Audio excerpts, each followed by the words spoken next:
جی ناظرین آداب، کیسے ہیں آپ؟ امید ہے اچھے ہوں گے۔ اللہ تعالیٰ آپ کو بہت اچھا رکھے۔ ناظرین، آج کا دن بھی بڑا ہنگامہ خیز رہا، ہر لحاظ سے ہنگامہ خیز کہا جا سکتا ہے۔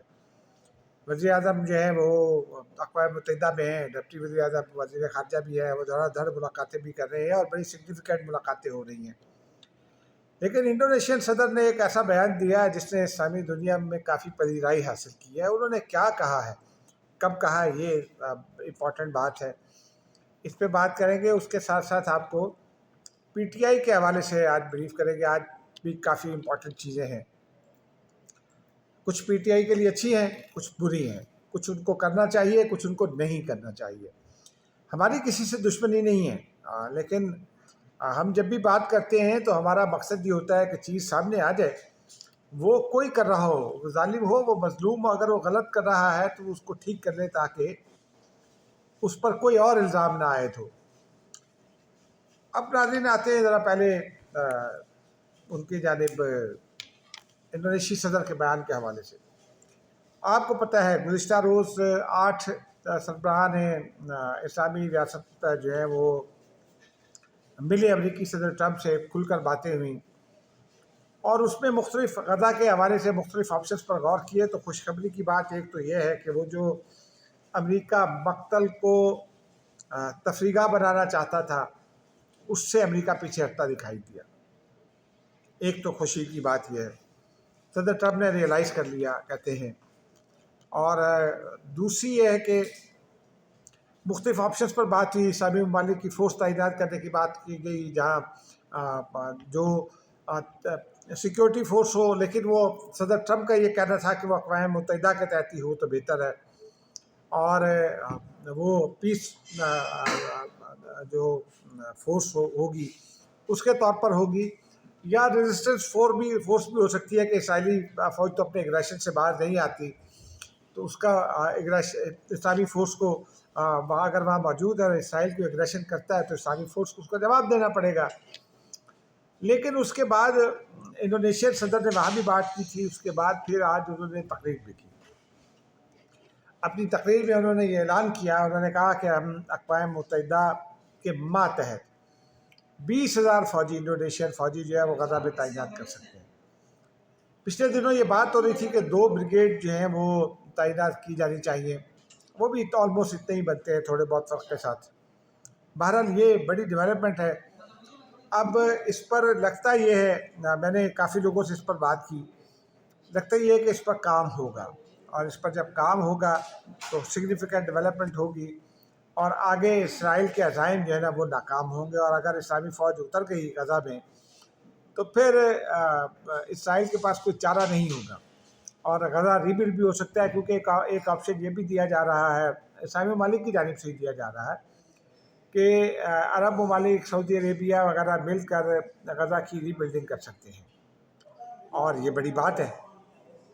اگر ایسا ہو جاتا ہے، غزہ کی ری بلڈنگ ہو جاتی ہے، اور پھر اگر یہ سب ہو جاتا ہے تو اسلامی فلسطینی ریاست کے قیام میں جو ہے نا وہ آسانی ہو جائے گی۔ آسٹریلیا، برطانیہ، فرانس، پرتگال سمیت، کینیڈا سمیت کافی ممالک اس کو تسلیم کر چکے ہیں، اور اب رفتہ رفتہ اس تعداد میں اضافہ ہوگا۔ تو یعنی اب اگر غزہ میں کا انتظام سنبھال لیتی ہے Islamic force under the piece keeping mission of United nations, تو یہ غزہ کے عوام کے لیے ایک ریلیف ہوگا، سکھ کا سانس لے سکیں گے، جینوسائیڈ سے بچ سکیں گے۔ بہرحال اب انتظار کرتے ہیں کہ کیا ہوتا ہے۔ آتے ہیں پاکستان کی صورتحال کی جانب۔ پی ٹی آئی کے لیے اب سے تھوڑی دیر پہلے میری کولیگ رپورٹر ہیں سبین، انہوں نے ایک بڑی خبر دی ہے۔ سپریم کورٹ کا اعلامیہ ہے، اسلام آباد ہائی کورٹ کے جسٹس افسر جوگر جو ہے وہ ناپسندیدہ ہیں بہت زیادہ پی ٹی آئی کے لیے، اور نہ صرف پی ٹی آئی کے لیے بلکہ اس کے اتحادیوں کے لیے بھی، بلوچ علیحدگی پسندوں کی وہ جو ہے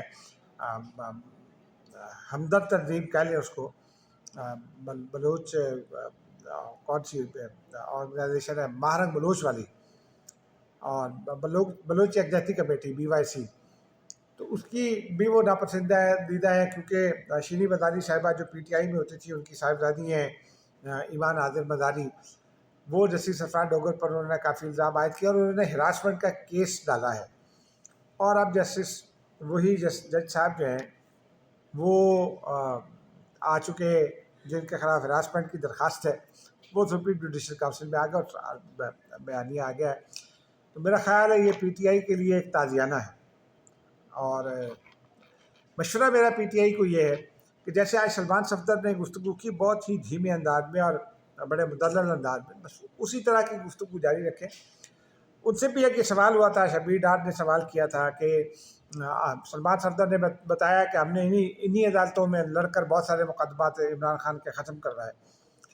تو شبیر ڈار جیو کے رپورٹر ہیں، میرے دوست ہیں، انہوں نے پوچھا کہ سلمان صفدر صاحب یہ بتائیے کہ جب آپ کو انہی عدالتوں سے انصاف مل جاتا ہے تو اب باقی آپ کو انصاف کی توقع کیوں نہیں ہے؟ اس کا انہوں نے ایسے ایک جواب دیا، اپنے تئیں وہ ٹھیک ہوگا، لیکن میرے نزدیک بس وہ انہوں نے برسبیل تذکرہ ہی جواب دیا۔ اور اسی تناظر میں اگر ہم دیکھیں تو آج علیمہ خان صاحبہ نے خاصی تنقید کی جسٹس ڈوگر پر، گزشتہ روز بھی تنقید کی تھی، لیکن وہ آج بھی وہ یہ کہہ رہی تھی کہ جی عمران خان کی ملاقاتیں بند ہیں۔ اب عمران خان پاک بھارت میچ کا ٹی وی نہیں دیکھتے، لیکن رزلٹ پڑھتے اخبار میں، تو اخبار تو ملا۔ کتابیں پچھلے دنوں ان کو 4 دی گئی تھیں، اب وہ کہتے ہیں کتابیں نہیں دے رہے، تو ابھی مہینہ نہیں گزرا تو 1 مہینے میں 4 کتابیں ختم نہیں ہوتی اگر ضخیم ہوں تو۔ وہ کھانا ان کو اپنی مرضی کا ملتا ہے، وہ کہتے ہیں جی میڈیکل نہیں ہوتا۔ ابھی 2 ہفتے پہلے میڈیکل کی رپورٹ آئی، 31 چیک اپ ہوئے، اور جب عمران خان کمپلینٹ کرتے ہوتے ہیں کانوں میں ٹینائٹس ہوا، دانتوں میں درد تھا، پاؤں ان کا بہتر ہو گیا، یہ ساری چیزیں ان میڈیکل رپورٹس میں تھیں۔ اور اب وہ یہ بھی کہہ رہے تھے کہ جناب سولیٹری کنفائنمنٹ میں رکھا ہے اور قید تنہائی میں رکھا، ملاقاتوں پر پابندی ہے۔ آپ آج دیکھیے کہ آج میں تھا اندر اڈیالہ جیل میں، 3 بہنیں موجود تھیں، قاسم خان جو ان کے کزن ہیں اور عمران خان کو بڑے بھائی کا درجہ دیتے ہیں وہ بھی موجود تھے۔ پھر نورین صاحبہ کی چھوٹی صاحبزادی حسان نیازی کی بہن وہ بھی وہاں تھیں، عشا بی بی کی بھابھی اور بیٹی بھی وہاں تھیں۔ تو یہ کون لوگ ہیں؟ فیملی ہے نا، اس کے علاوہ کوئی فیملی ہے تو بتائیں۔ لیکن ساتھ ساتھ انہوں نے کہا سیاسی رفقا سے ملاقات کرنا چاہتا ہوں، وہ پابندی ہے۔ تو بیرسٹر گوہر کی ملاقات ہوتی ہے، ابھی چند روز پہلے بھی ہوئی۔ علی ظفر کے پچھلے 10-15 دن میں 3-4 ملاقاتیں ہو چکی ہیں۔ آج بیرسٹر سیف بھی ملنے والوں میں تھے، وہ سیاسی رفقا میں شامل ہیں، پارٹی کے آدمی ہیں اور سیاستدان ہیں۔ ان کے ذریعے کہتے ہیں کہ عمران خان نے کچھ خاص پیغام بھجوایا ہے۔ بعد میں علی ظفر اور انہوں نے مشاورت بھی کی، میں نے بڑا ریتنے کی کوشش کی، لیکن علی ظفر نے کہا کہ نہیں، وہ ہم وہاں انتظامات کے حوالے سے کچھ مشاورت کر رہے تھے جو میں ان کو کنوے کرنا چاہتا تھا۔ تو مشال یوسفزئی بھی وہاں تھیں، تو وہ یہ کون ہیں؟ پھر سلمان اکرم راجہ تو پی ٹی آئی کے سیکریٹری جنرل ہیں، وہ بھی اندر تھے۔ تو یعنی سیاسی رفقا ان کے موجود تھے۔ باقی یہ ہے کہ جب آپ ملاقاتیں کرتے ہیں تو جیل مینول میں جو کچھ بھی لکھا باقی کا تو اس پر عمل کرتے ہیں، تو اگر پی ٹی آئی بھی اسی طرح عمل کرے تو شاید یہ راستہ کھل جائے۔ اب وہ ناظرین کیا کریں، یہ شکایت تو ہمارے ہاں ہوتی بھی ہیں، جائز بھی ہوتی ہیں، ناجائز بھی ہوتی ہیں، لیکن شکایت کرنا ہمارا وتیرہ ہے۔ اب ہم کچھ تبصرہ میں اس لیے نہیں کرتا کہ ہر سیاسی جماعت کا یہ حق ہوتا ہے کہ وہ جس سچویشن کو چاہے جس طرح سے بیان کرے، اپنے حق میں مولڈ کرے، اپنے خلاف مولڈ کرے، کوئی بات نہیں، خیر ہے۔ لیکن ناظرین اب 2 خبریں اور ہیں، وہ بھی پی ٹی آئی سے متعلق ہیں۔ اگلی خبر جو ہے وہ خاصی بڑی ہے، سلمان اکرم راجہ کا نام آیا تو انیس کے تناظر میں خبر سن لیجئے۔ گزشتہ شب فرق جاوید گرفتار ہو گئی ہیں۔ ایفٹن میں ایک پوش آبادی ہے ایفٹن، اس کے ایک بڑے لگژری فلیٹ سے گرفتار ہوئی۔ اب وہ ان کے جاوید احمد خان صاحب جو ان کے والد ہیں، وہ اب تک وہ پیپلز پارٹی میں کہتے ہیں کہ میں ہوں، اور وہ غریب آدمی تھے، لیکن فلک جاوید صاحبہ کے حوالے سے بھی یہ خبر آئی سامنے کہ وہ لاہور میں پہلے چھپی ہوئی تھی، اور وہ کئی مہینوں سے چھپی ہوئی ہیں 9 مئی کے کیسز میں، اور ان کے بچے ہیں 5۔ ان کے شوہر ان کو بس میں بٹھا گئے بچے لاہور ہی میں رہے، وہ کہتے ہیں کہ اسلام آباد آ گئی۔ اب وہ اسلام آباد میں جس فلیٹ سے گرفتار ہوئیں وہ شنید یہ ہے، کہانی یہ ہے، بتایا ہی جا رہا ہے کہ وہ سلمان اکرم راجہ کے پاس ہے رینٹ پر۔ سلمان اکرم راجہ صاحب سے یہ سوال ہوا تو انہوں نے کہا کہ فلک جاوید صاحبہ کے بارے میں جو کسی نے کوئی غلط بات کہی ہے تو میں اس کو کنڈیم کرتا ہوں، کرنا بھی چاہیے۔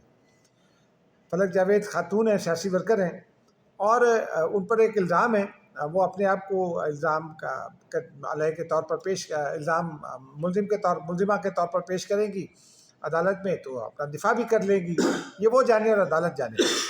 لیکن انہوں نے یہ بھی کہا کہ مجھے علم نہیں ہے کہ وہ میرے فلیٹ پر تھی۔ کہانے والے کہانیاں بنانے والے تو بہت ساری کہانیاں بنا لیتے ہیں، لیکن یہ ان اے وے اس بات کی تصدیق ہو گئی کہ اسلام آباد میں وہ جس فلیٹ سے گرفتار ہوئی وہ سنا یہ ہے کہ سلمان اکرم راجہ صاحب کی ملکیت ہے۔ سلمان اکرم راجہ صاحب نے یہ اس بات کی تردید نہیں کی، باقی جگہ ملکیت کا رینٹ پر ہے ان کے پاس۔ سلمان راجہ صاحب نے اس بات کی تردید نہیں کی کہ وہ فلیٹ ان کا نہیں ہے، نہ ہی انہوں نے اس بات کی تردید کی کہ وہ ان کے فلیٹ سے نہیں تصدیق کی کہ وہ ان کے فلیٹ سے گرفتار ہوئی ہیں، لیکن تردید بھی نہیں کی۔ یعنی انہوں نے بال کو درمیان میں چھوڑ دیا۔ اب یہ فیصلہ کرنا آپ جیسے میرے جیسے لوگوں کا کام ہے کہ وہ سچ بول رہے ہیں یا نہیں بول رہے، لیکن انہوں نے جھوٹ نہیں بولا۔ انہوں نے یہ نہیں کہا کہ مجھے علم ہے، انہوں نے یہ بھی نہیں کہا کہ وہ میری غیر موجودگی میں گئی، انہوں نے کہا مجھے پتہ نہیں ہے، میں چیک کروں گا۔ اور سلمان راجہ صاحب ایک مصروف آدمی ہیں، بڑے وکیل ہیں، پارٹی کے سیکریٹری جنرل بھی ہیں۔ تو بہرحال اس سے زیادہ بڑی خبر ایک اور ہے ناظرین، آپ کو پتہ ہے پی ٹی آئی پچھلے کچھ عرصے سے جرنلسٹوں پر تپی ہوئی ہے، ہم بھی ان کا نشانہ ہیں۔ مجھے تو خیر بات بھی پڑ چکی ہے، آپ سب جانتے ہیں، میری ویڈیو بھی آپ لوگوں نے دیکھی ٹی وی چینلز پر۔ آج ناظرین بہت ہی بدقسمت واقعہ ہوا۔ آج AX941 نمبر کی ایک گاڑی تھی بلیک کلر کی، اس میں جو ہے وہ جوتے رکھ کر لائے گئے۔ اب میرا تو گمان یہ ہے کہ شاید وہ جوتے ہمیں انہوں نے ایک جوتا گفٹ کرنا ہو کہ جناب آپ لوگ واک کرتے ہیں، چلتے پھرتے ہیں، یہ جوتے گھس جاتے ہیں تو اڈیالہ بھائی آ رہے ہیں اتنی دور۔ لیکن اس کے ساتھ جو اطلاع ملی وہ ذرا تشویشناک تھی۔ مجھ سمیت لوگوں کی تصاویر بنائی گئی، مجھے یہ بات دوستوں نے بتائی کہ آپ کی تصاویر بنائی گئی ہیں، اور وہ دوست جو ہیں وہ سامنے جو چونکہ پلازا ہے وہاں کچھ مکینک کی دکانیں ہیں، کچھ اور شاپس ہیں، ان میں انہوں نے بتایا، مطلب میرے کسی جرنلسٹ دوست نے نہیں بتایا مجھے۔ جرنلسٹ دوست نے جب مجھے بتایا تو وہ دیر ہو چکی تھی اس وقت تک، تو صحافی ان کے ٹارگٹ پر ہے اور ان کا ارادہ یہ تھا کہ آج جوتے مارنے ہیں صحافیوں کو۔ اب پتہ نہیں وہ آج کیوں نہیں مارے انہوں نے، اور ہو سکتا کل ماریں، کیونکہ وہ گاڑی تو موجود ہے، جوتے بھی موجود ہیں۔ تو اور وہ جو تصویر میں نے دیکھی وہ یہاں تھمبنیل پہ لگی ہے، آپ بھی دیکھیے، اس میں مجھے لگ رہا ہے کہ جوتوں کی جوڑی پوری ہے۔ لیکن میرا مشورہ یہ ہے پی ٹی آئی سے کہ وہ برداشت پیدا کرے۔ وہ سیاسی جماعت کبھی جڑیں نہیں پکڑ سکتی، وقتی طور پر پاپولر ہو جاتی ہے لیکن لانگ لاسٹنگ نہیں ہوتی، جو برداشت نہ رکھتی ہو۔ پاکستانی لوگ بڑے شارٹ ٹیمپرڈ ہیں، لوگوں کا سب جلدی جواب دے جاتا ہے، تو عدم برداشت رکھنے والی جماعت جو ہے نا اس کو وہ ڈسکارڈ کر دیتے ہیں۔ P T I political party ہے، اس کو یہ سوچنا چاہیے کہ وہ کیا کر رہی ہے اس معاشرے کے ساتھ۔ خدا حافظ۔